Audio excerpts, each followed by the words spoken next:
Gate engineering కాలేజీలో విషాదం చోటు చేసుకుంది. హాస్టల్ బిల్డింగ్ పై నుంచి దూకి బీటెక్ విద్యార్థి ఆత్మహత్యకు పాల్పడింది. మృతురాలు మంచిర్యాల జిల్లాకు చెందిన కృష్ణవేణిగా గుర్తించారు. ఉగాది పండగకి ఇంటికి వెళ్లి నిన్ననే తల్లితో కలిసి హాస్టల్కు వచ్చారు కృష్ణవేణి. రాత్రి తల్లితో పాటే హాస్టల్లో ఉన్నారు కృష్ణవేణి. తెల్లవారుజామున బిల్డింగ్ పై నుంచి దూకిన స్టూడెంట్ అనుమానాస్పద మృతిగా కేసు నమోదు చేశారు పోలీసులు. అయితే విద్యార్థి ఎందుకు ఆత్మహత్యకు పాల్పడింది, బలవన్మరణానికి పాల్పడడానికి గల కారణాలు ఏంటనే అంశంపై పోలీసులు ఆరా తీస్తున్నారు. ఇక సూర్యాపేట జిల్లా చిలుకూరులోని ఇంజనీరింగ్ కళాశాలకు చెందిన ఈ విద్యార్థిని తెల్లవారుజామున భవనంపై నుంచి కిందికి దూకి బలవన్మరణానికి పాల్పడింది. దీంతో ఆమె అక్కడిక్కడే మృతి చెందింది.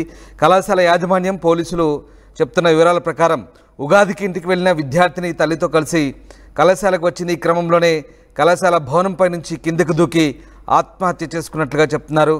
మృతురాలి స్వస్థలం మంచిర్యాల జిల్లా చెప్తున్నారు. ఇక సమాచారం అందుకున్న పోలీసులు ఘటనా స్థలానికి చేరుకొని మృతదేహాన్ని పరిశీలించారు. అనుమానాస్పద మృతిగా కేసు నమోదు చేసుకొని దర్యాప్తు చేపట్టారు పోలీసులు. విద్యార్థిని మృతికి సంబంధించిన పూర్తి సమాచారాన్ని త్వరలోనే వెల్లడిస్తామంటున్నారు పోలీసులు. అయితే ఎందుకు బలవన్మరణానికి పాల్పడింది, అకాడమిక్ ప్రాబ్లమ్స్ ఏమైనా ఉన్నాయా లేదా వ్యక్తిగత కారణాలు ఏమైనా ఉన్నాయనే కోణంలో పోలీసులు ఆరా తీస్తున్నారు. మరోవైపు ఇతరత్ర అంశాలకు సంబంధించి కూడా పోలీసులు ఆరా తీస్తున్నారు. ఇంజనీరింగ్ కళాశాలలో విద్యార్థిని తెల్లవారుజామున బిల్డింగ్ పై నుంచి దూకి బలవన్మరణానికి పాల్పడంతో ఒక్కసారిగా కలకలం రేగింది. రైట్, మా ప్రతినిధి అచ్యుత్ జాయిన్ అవుతున్నారు. అచ్యుత్, బీటెక్ విద్యార్థిని బలవన్మరణానికి సంబంధించి పోలీసులు ఏం చెప్తున్నారు? Good morning Ramdas. మొత్తం కూడా సూర్యాపేట జిల్లా చిలుకూరు గేట్ ఇంజనీరింగ్ కళాశాలలో బీటెక్ థర్డ్ ఇయర్ చదువుతుంది కృష్ణవేణి. ఈ రోజు ఉదయం 6 గంటల ప్రాంతంలో ఆమె అదే బిల్డింగ్ పై ఎక్కి కూడా దూకి ఆత్మహత్య చేసుకున్నటువంటి పరిస్థితి కనపడుతుంది.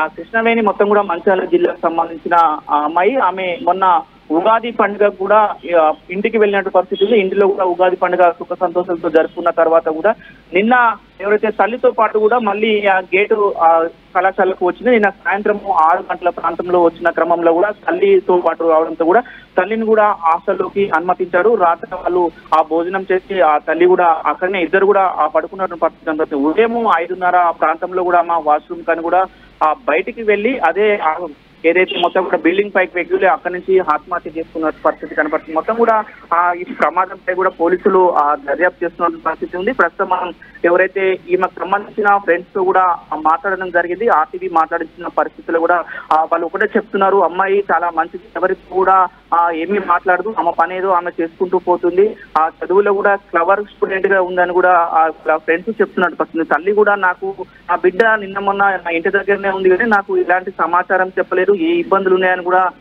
తల్లి చెప్పలేదని కూడా తల్లి చెప్తున్నట్టు పరిస్థితి ఉంది. ఇక విధంగా ఆ హాస్టల్ కు సంబంధించిన ఏమన్నా హాస్టల్లో ఇష్యూస్ ఉన్నాయా, ఏమైనా ర్యాకింగ్ ఇష్యూస్ ఉన్నాయా అని కూడా దర్యాప్తు చేస్తున్నారు. అక్కడ కూడా ఎలా 11 ఇష్యూస్ చెప్తున్నారు. ఈమెకు ఫ్రీ సీట్స్ వచ్చింది. ఆ ఫ్రీ సీట్ వచ్చిన క్రమంలో కూడా ఈమె మంచిర్యాల జిల్లా నుంచి ఇక్కడికి వచ్చి చదువుకుంటుంది. ఫీజుకు సంబంధించిన ఆర్థిక పరిస్థితులు కూడా లేవు. కానీ మనకు ఇప్పుడే అందుకున్న ఒక సమాచారం ప్రకారం నిన్న రాత్రి మొత్తం కూడా పోలీసులు ఈమె ఆ సెల్ ఫోన్ ని మొత్తం కూడా డేటా తీసి కూడా ఎంక్వైరీ చేస్తున్నటువంటి పరిస్థితి, అన్ని కోణాలు కూడా దర్యాప్తు చేస్తున్నట్టు పరిస్థితి. దానిలో భాగంగా ఈమె సెల్ ఫోన్ లో డేటా చేసినప్పుడు నిన్న నైట్ రాత్రి 10 గంటల ప్రాంతంలో ఎవరైతే మంచిర్యాల జిల్లాకు సంబంధించిన ఒక వ్యక్తితో 3 సార్లు ఫోన్ మాట్లాడినట్టు కూడా అందులో కాల్ డేటా ఉన్నది. అందులో నెంబర్స్ వలన టైం వేసిన పోలీసులు మాత్రం దానికి అనుకున్నారు. ఆ దిశగానే కూడా ఈమెతో ఏమైనా ప్రేమ వివాహం ఉందా, లేకపోతే ఈ కాల్ ఎవరు, మంచిర్యాల జిల్లా నుంచి కాల్ చేసిన ఆ వ్యక్తి ఎవరు, వాళ్ళిద్దరూ ఏం మాట్లాడుకున్నారు, ఏమన్నా గొడవలు అయ్యాయా, ఆ గొడవల క్షణికావేశంలో కూడా ఈమెమన్నా ఆత్మహత్య చేస్తుందా అనేది మాత్రం చిలుకూరుకు సంబంధించిన పోలీసులు మాత్రం అన్ని కోణాలు కూడా దర్యాప్తు చేస్తున్నట్టు పరిస్థితి ఉంది. మొత్తం కుటుంబ సభ్యులకు తల్లి మాత్రము హాస్పిటల్ ముందు కన్నీరు మున్నీరుగా వినిపిస్తున్న పరిస్థితి కనపడుతుంది. మొత్తం కూడా ఎవరైతే ఫ్రెండ్స్ చెప్తున్నారు, ఫ్రెండ్స్ కూడా చాలా యాక్టివ్ గా ఉంటుంది, ఎక్కడ కూడా అమ్మాయికి ఎలాంటి చెడు అలవాటు లేవు, ఎవరితో కూడా మాట్లాడదు అని కూడా చెప్తున్న పరిస్థితి. ఇక్కడ అమ్మాయి తల్లితో కలిసి వచ్చింది, పండగకు ఇంటికి వెళ్ళి తల్లితో కలిసి వచ్చింది. తల్లి హాస్టల్ రూమ్ లో ఉండగానే అమ్మాయి ఆ బిల్డింగ్ పై నుంచి దూకి బలవన్మరణానికి పాల్పడింది. నిజంగా ఇది చాలా హృదయ విదారకమైన ఘటన తల్లికి.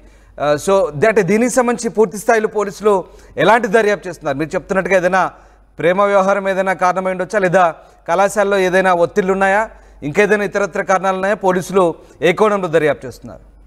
డెఫినెట్ గా రామ్ ప్రతి కోణంలో కూడా పోలీసులు ఎక్కడ కూడా వదిలిపెట్టలేరు. ప్రతి దాంట్లో కూడా విచారణ చేస్తున్నారు.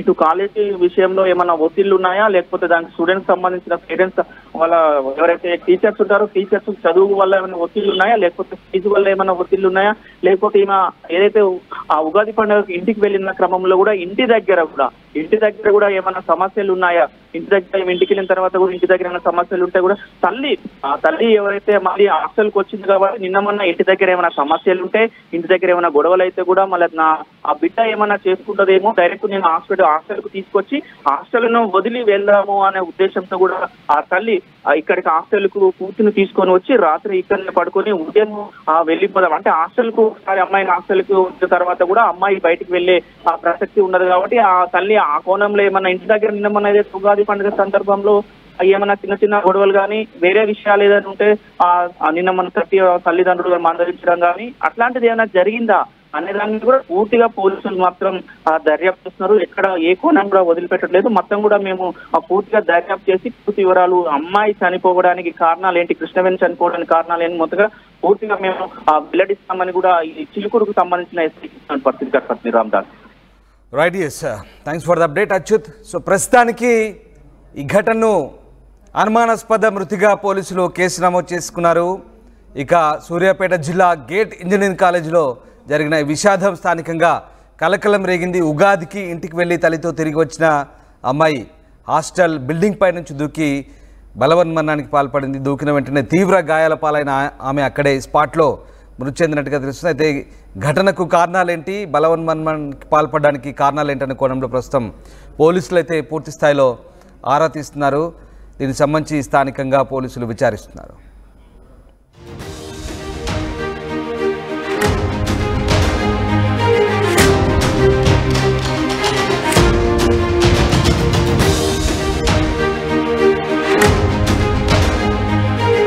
జేఈఈ మెయిన్ 2025 ఫలితాల్లో ఓపెన్ కేటగిరీలో 2 ఆల్ ఇండియా ఫస్ట్ ర్యాంకులు సాధించి సెన్సేషనల్ రికార్డు సృష్టించిన Sri Chaitanya. I am Dr. Majid. I have scored a perfect 300 out of 300 in JEE Main 2025. Excited to share my experience with Sri Chaitanya's champions. Best aspects of the AITS is the in-depth performance analysis provided after each test. Thanks to Sri Chaitanya AITS. Hi, my name is Ajay Reddy. I scored 300 out of 300 in JEE Mains Session 2. The 3 do's are working hard about something that you wanted, follow your teacher, follow your parents' advice. JEE main 2025 ఫలితాల్లో 300కి 300 మార్కులతో open కేటగిరీలో 2 all India first ర్యాంకులు సాధించి sensational record సృష్టించిన శ్రీ చైతన్య. తెలుగు రాష్ట్రాల నుండి 300కి 300 మార్కులతో open కేటగిరీలో ఆల్ ఇండియా ఫస్ట్ ర్యాంక్, 300కి 300 మార్కులతో ఓపెన్ కేటగిరీలో all India first rank, open కేటగిరీలో all India 9th rank, open కేటగిరీలో all India 10th rank Shri చైతన్యవే. ఆల్ ఇండియా ఓపెన్ కేటగిరీలో టాప్ 10లోపు 4 ర్యాంకులు.